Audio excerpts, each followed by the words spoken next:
കർത്താവ് അരുളി ചെയ്യുന്നു, നിങ്ങളെക്കുറിച്ചുള്ള പദ്ധതി എൻ്റെ മനസ്സിലുണ്ട്. നിങ്ങളുടെ നാശത്തിനല്ല, ക്ഷേമത്തിനുള്ള പദ്ധതിയാണിത്. നിങ്ങൾക്ക് ശുഭമായ ഭാവിയും പ്രത്യാശയും നൽകുന്ന പദ്ധതി. അപ്പോൾ നിങ്ങൾ എന്നെ വിളിച്ചപേക്ഷിക്കും, എൻ്റെ അടുക്കൽ വന്ന് പ്രാർത്ഥിക്കും. ഞാൻ നിങ്ങളുടെ പ്രാർത്ഥന ശ്രവിക്കും.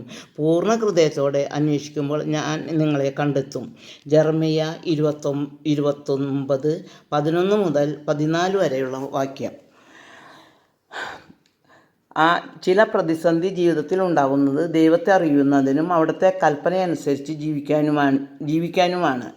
സ്വർണം തീയിലിട്ട് ഉരുക്കുമ്പോഴാണ് അതിൻ്റെ ശോഭ കൂടുതൽ വരുന്നത്. അതുപോലെ നമ്മുടെ ജീവിതത്തിലും ഒരു ഉരുക്കുപണി ചില സമയങ്ങളിൽ ഉണ്ടാകാം.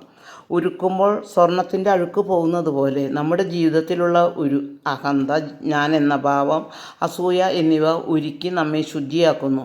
അതോടൊപ്പം ദൈവത്തെ അറിയുവാനും അവിടുത്തെ സ്നേഹിക്കാനും നാം പഠിക്കുന്നു. അതുവഴി ജീവിതത്തിൽ ഏത് പ്രതിസന്ധി ഉണ്ടായാലും ദൈവത്തിലേക്ക് നോക്കാനും അവിടത്തോടൊപ്പം ചേർന്നിരിക്കാനും നാം പഠിക്കുന്നു. നാം ജീവിതത്തിൽ പ്രതിസന്ധി ഉണ്ടാകുമ്പോഴാണ് പ്രാർത്ഥിക്കുവാൻ തുടങ്ങുന്നത്. സുഖമായി അലലില്ലാതെ ജീവിക്കുമ്പോൾ നമുക്ക് പ്രാർത്ഥന കുറവാണ്. യാതനകൾ വരുമ്പോൾ രാത്രിയിൽ ഉണർന്നിരുന്ന് പ്രാർത്ഥിക്കുവാൻ തുടങ്ങുന്നു. ഞാനും അങ്ങനെയാണ് പ്രാർത്ഥനയിലേക്ക് വന്നത്.